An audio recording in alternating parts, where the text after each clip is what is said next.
As you can see, I laid out all my entire thought process as to what is going to get me into a 2025 planner and why I choose a specific type of planner. And if you want to learn how I did this, stay tuned and watch the video. All right, so I moved you all a little closer. We're going to go ahead and start with our planner needs. First of all, what type of planner do I really utilize? And when it comes down to it, I know I am a horizontal girly, so it's going to be horizontal. Now, in terms of the horizontal planner, right, you have to think about if you're a vertical planner. A vertical planner, and I'm going to show you real quick, a vertical planner is this right here, right? The weekly is spread across like time, but I am not someone who runs on a time schedule or an appointment-based schedule unless it's for my parents, but normally there's 1 or 2 appointments during the day and I could just write it in. I don't need to see a list like this that just basically kind of breaks down everything. So I just want to make sure I have a horizontal planner. The next thing I want is, and this is without boxes now, I need a weekly in there to plan each week. Definitely need that. I need something with a monthly calendar, right? A monthly calendar. And I want something with a daily or note section.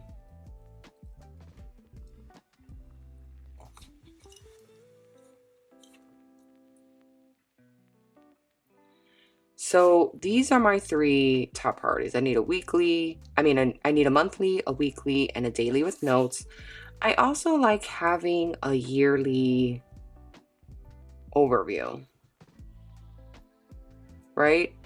The daily is going to be what I use for work and daily task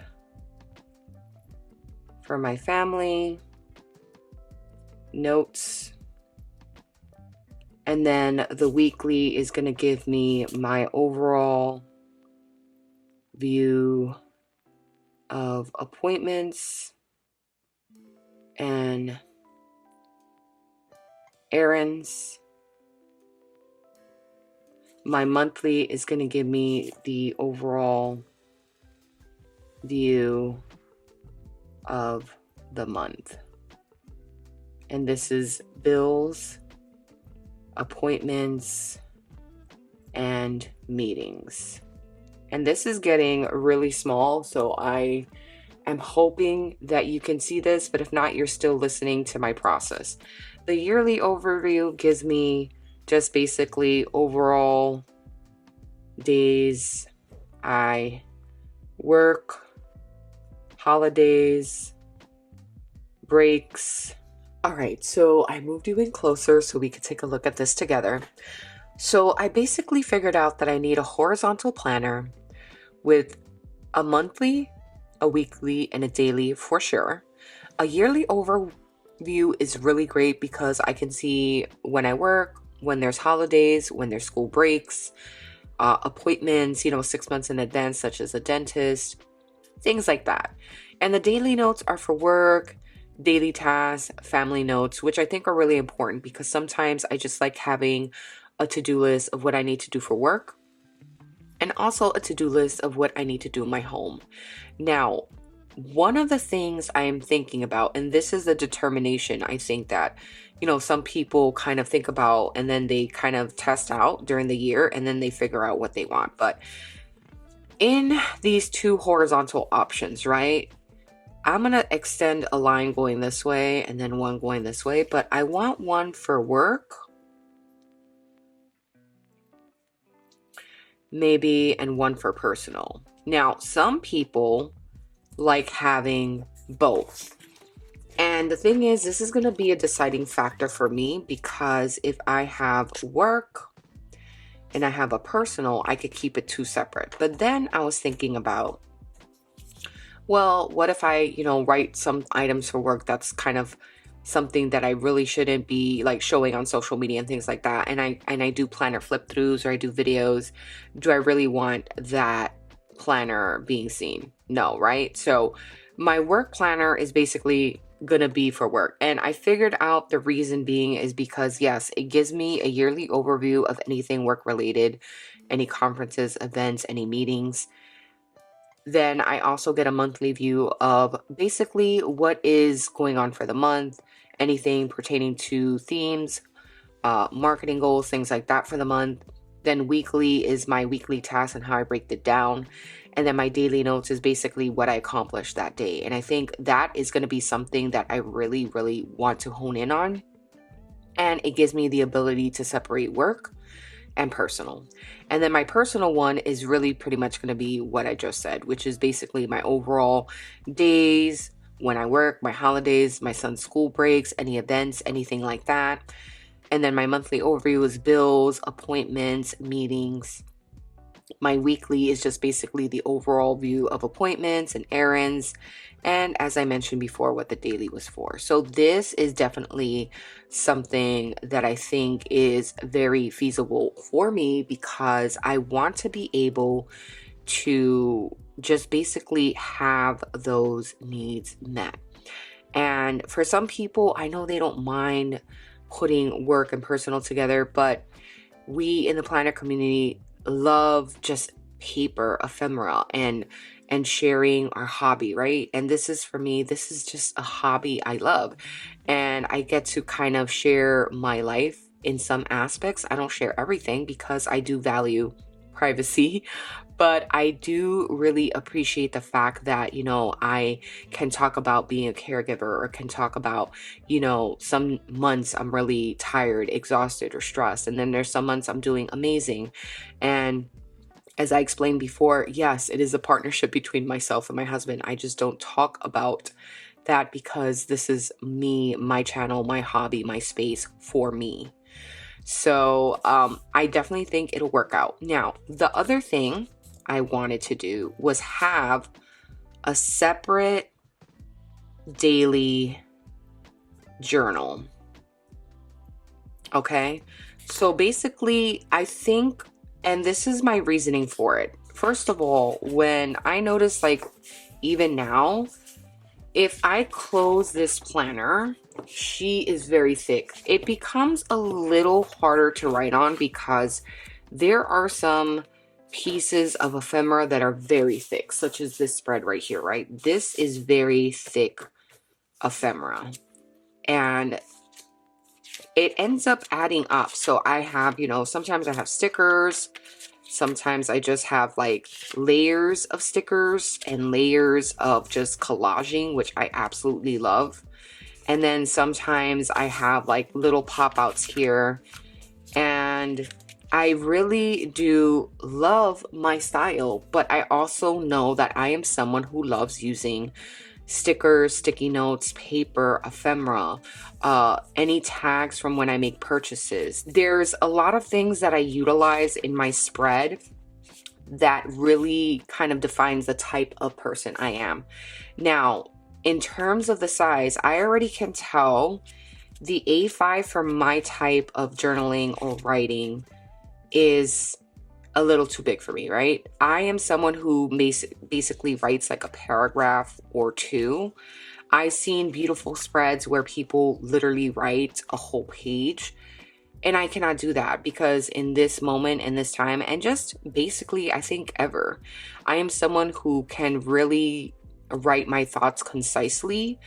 And for me, I just like looking at my journal spreads as a reflection of the day and a reflection of the time, but not something where I am spilling all these thoughts and emotions. Sometimes I do, and sometimes, you know, for that it's a little longer, but generally I just like writing about what happened during the day, what I was presently feeling, and I like to sum it up. So I notice when I do write and I'm writing on the paper, it's a little harder as more ephemera gets placed into my book because obviously it's very, very thick. So it's something that I thought about, and I said, you know what? I want to have just a daily journal where it's just the journal, by itself. And if in time, let's say I end up like not needing the planner, because I like keeping my planners for 2 to 3 years.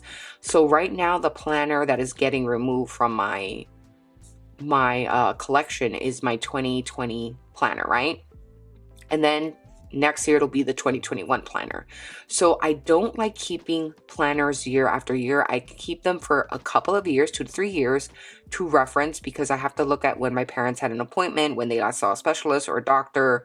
There's important information regarding my mom's surgeries, things like that, or any visits for my son. I need to look at that because it's history, right? But other than that, I don't like keeping them too long because it does take up space. And I am someone who does not like keeping things for that long unless it is very necessary that I keep them.